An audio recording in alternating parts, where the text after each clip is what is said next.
li ma bugg a wax d'abord mooy bu ñuy wax suukar compagnie sucrière sénégalaise lu bépp sénégalais xam la muy suukar boo xamante ne boo yeewoo suba di ndékki boo ko tegee boo waree suukar sa café war ci def ñaari beg di nga jël lu toll ak juróom-ñaari beg loolu mooy qualité suukar bi d'abord baaxul te ñu ngi fi depuis un certain nombre d'années beneen mbir bi ci topp mooy suukar la bu gaaw a joxe saan parce que kumba sama doom paquetu suukar laay jënd teg ko kër ga kumba di ci màcc di am saan ma yóbbu hôpital di indi donc la qualité du sucre à déplorer. malal quel paradoxe tu dis saful ba pare day joxe saan. day joxe saan mooy suukar bu saf mooy mais il faut mettre à volonté mooy da ngay def à volonté donc finalement da ngay dem ba li ngay ba mais oui kumba saanu kese la. li nga wax du tegoo ko ci xam-xam de. je suis désolé non mais j'ai vécu le truc. C'est empirique. non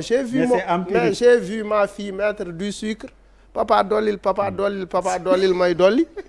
Finalement après on s'est retrouvé à l'hôpital ndax saan yu bëri mais li indi problème bi mooy le monopole dans un pays depuis les indépendances on a une compagnie qui est là oui on peut comprendre il y a eu le PS le Parti socialiste pendant 40 ans mais on a eu deux systèmes libéraux mais il faut libérer l'économie en donnant des opportunités à des entrepreneurs sénégalais yu jeunes yu fi nekk depuis très longtemps di góorgóorlu di dundal ay njaboot parce que quand même ñi moom compagnie sucrière bien vrai que bu ñu ay doomu Sénégal ñooy liggéey vous parlez de 9000 emplois et puis est-ce que c'est pas des emplois saisonniers c'est des emplois saisonniers c'est-à-dire diggante bi ngay bay ak diggante bi ngay góob ñi ci fixe motuñu 8000 motuñu 9000 et puis après l'argent va en France. L'argent va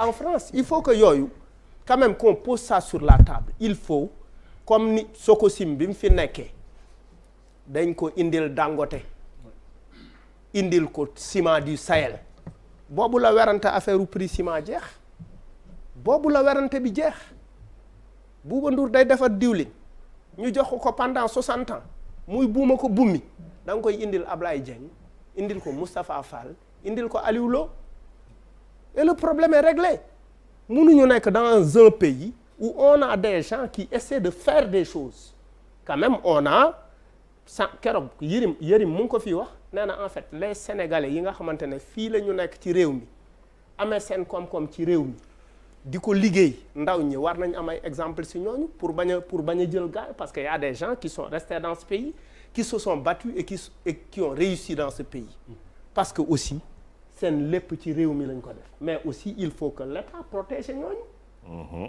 mais pourquoi ñoom du ñu am ay DIPA mooy déclaration d'importation de produits alimentaires donc loolu c'est important ñooñu war nañ ko am bon et puis man quand je pense à CSS j'ai tout de suite l'image de la ville de Richard Toll c'est une ville abîmée il y a pas de bonne route les hôpitaux ne sont baaxuñu où est la alors que en termes d'impôts presque duñu fay ils sont exonérés ils disent que oui on le met dans le social bu korité jotee ñu yóbbul paa yi bu korité jotee wala Tabaski ñu yóbbul paa yi ay 2 xaru coggal ay xaru coggal la ñuy yóbbul paa yi ci jumaa yi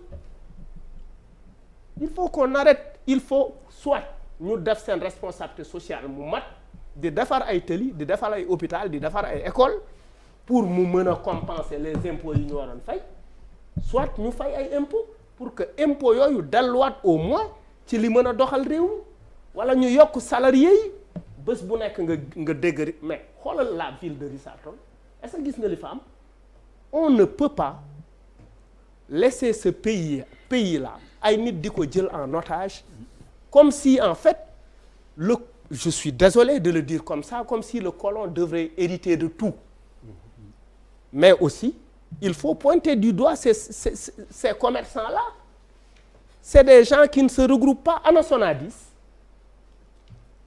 commerçants yii ñoo seetaan ba Auchan ñëw si les commerçants étaient super bien organisés on aurait pu avoir parce que quand même waa Auchan ils mettent des produits sénégalais dans leur rayon hein.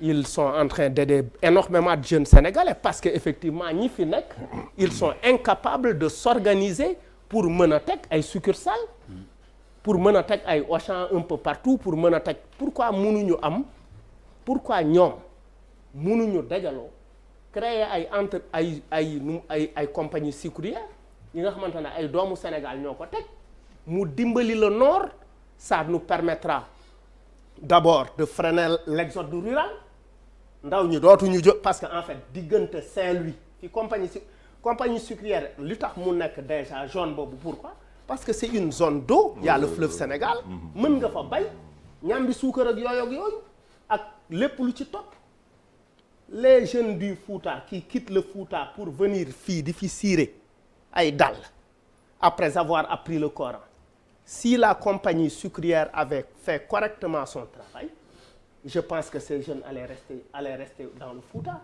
et travailler mais ça ils crèvent on a ñun suñu meeru ko ñi bañ nañ ko sax ba léegi jëndatuñu boutique yi ci suukar si boutique yi ils attendent booy yeewu suba taalibe yi yelwaani ñëw ñibbisi parce que taalibe yi ils te vendent 10 bec ñaar dërëm lañ la koy jaayee. Ah oui. Oui. Ah bon?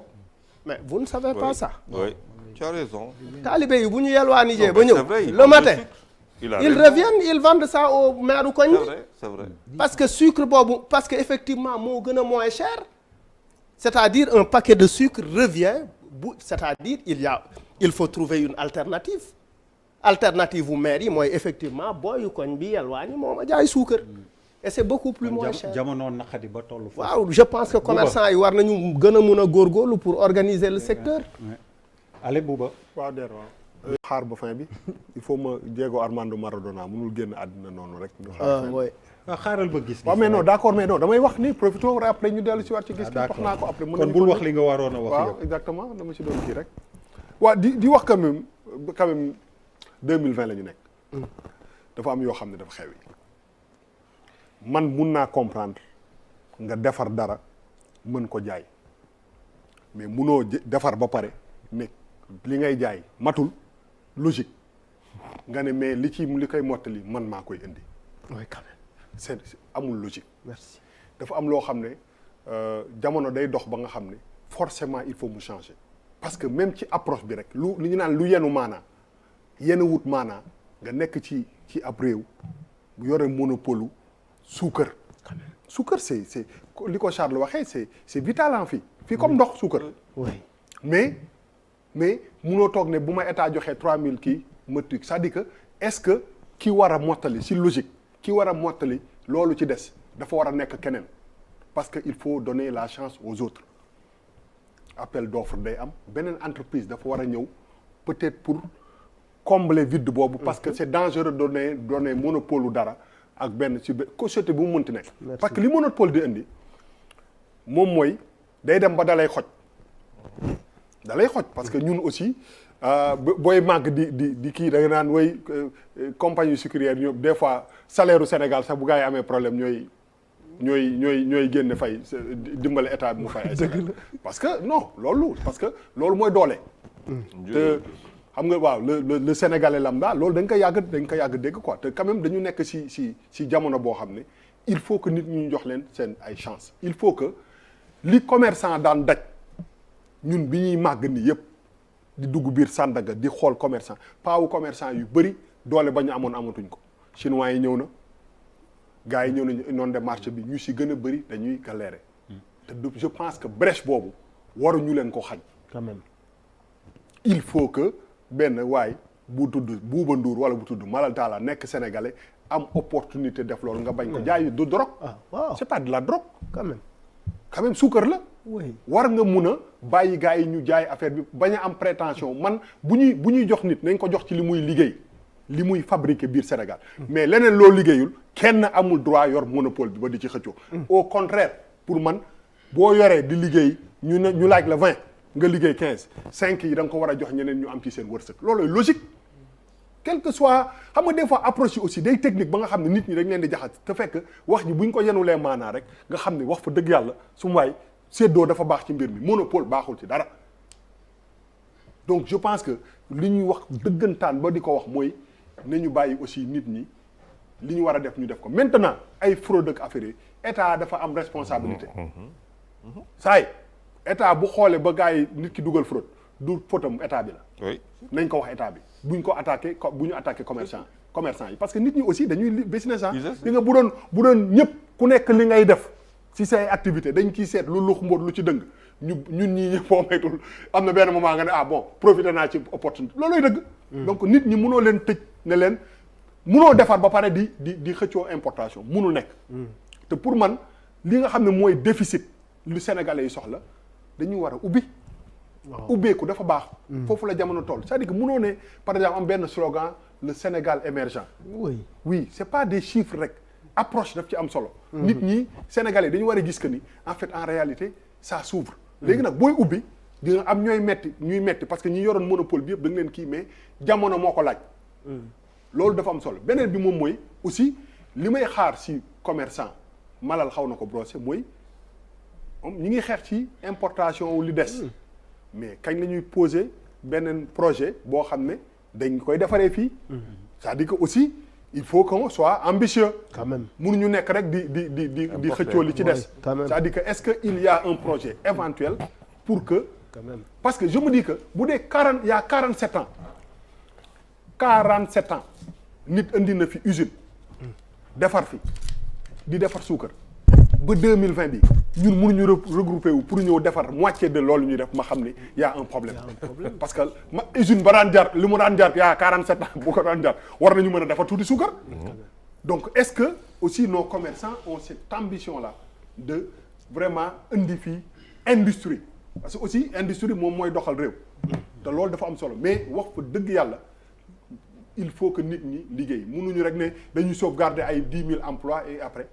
10 000 emplois parce que entreprise la aussi moom responsabilité moom mooy liggéey loolu ci fay leen c'est pas parce que da ngay surfer ci loolu rek oui il faut ñu sécuriser emploi yooyu loolu boo ci wekkoo nit ñi dañuy ànd ak yow ci benn affaire boo xam ne c'est un faux débat parce que ils font du business règle business dafa am da ngay defar li jaayee li am bénéfice li fay ay employés li loolu yow la concerné mais ci gistal mënuñu nekk en 2020 quand même nit ñi kës néew ak ni jamono métti ñuy bàyyi suñu paa yi ak suñu kii nga xam ne dañuy indi importer ak affaire yi nga tëj affaire bi ne duñu kii maintenant tout ce qui est fraude je suis désolé ku fi bu ñu ubbee brèche ci gars yi dañuy fraude ñi ko war a tëj nañ ko tëj mais nañuy bàyyi nit ñi aussi ñu dàq seen wërsëg di def loolu d'autant plus que ñoom ñi ngi wax que ni dem d'accord nañu même ci loolu ñuy des ñi ngi koy séddoo ak ñoom xam nga bu doon tey dañu ne duñ ko laal mais ñoom d'accord nañu am ci tous copp mais loolu dafa am solo donc mënuñu leen aussi accuser de trucs comme ça. Alors juste une précision.